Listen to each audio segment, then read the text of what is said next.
I'm going to be picking up with where I left off in the last section, section 5.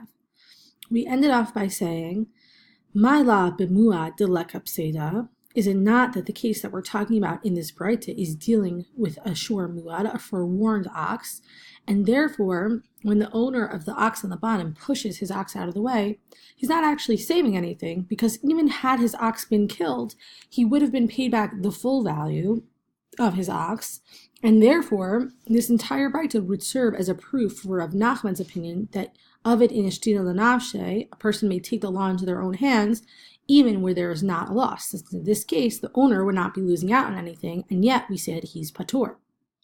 But rather, the Gemara says, Lo, bitam te'ikapseda. This is not necessarily a proof for Rav Nachman, because we could say that we're dealing with a shor tam, an ox that has not yet gored 3 times, and therefore would only pay chatzi nazek, te'ikapseda, and there is loss in this case, that for the owner of the ox on the bottom, he would have lost out on half of the value of his ox if it would have died.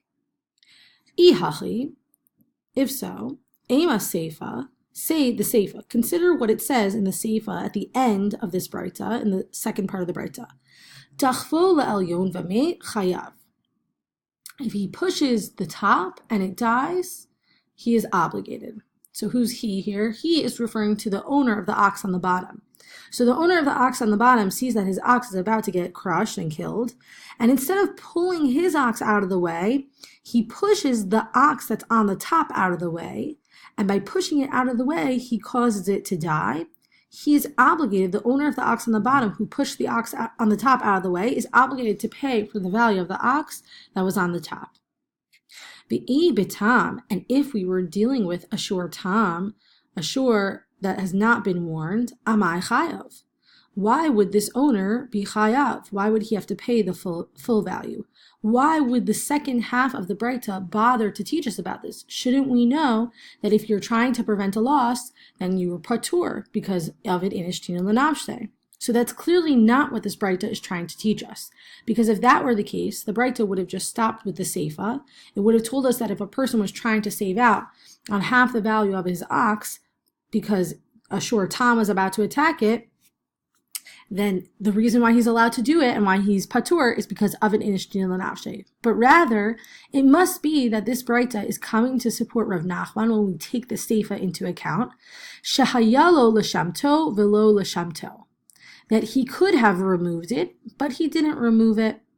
So what the Braita is coming to teach us with the seifa is that we're assuming we're dealing with a shor muad this whole time. So in the Reisha, when the owner saves his ox, even though he wouldn't have lost out on anything, we say he's patur because of an inishtin lanavshe, even where there's no loss. But what the seifa comes to teach us is that if this person who's taking the law into his own hands has the option to take the law in a way that will cause less damage overall, then he must take the law into his own hands in that way.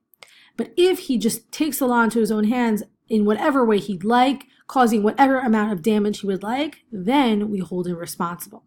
So what we're doing now is we're limiting Rav Nachman's opinion by saying we have a Braita that comes to support Rav Nachman, but it adds or limits what Rav Nachman says by saying you can take the law into your own hands, but you have to be conscientious, you have to pay attention to how you're taking the law into your own hands and making sure that you're causing the least amount of damage to other people possible.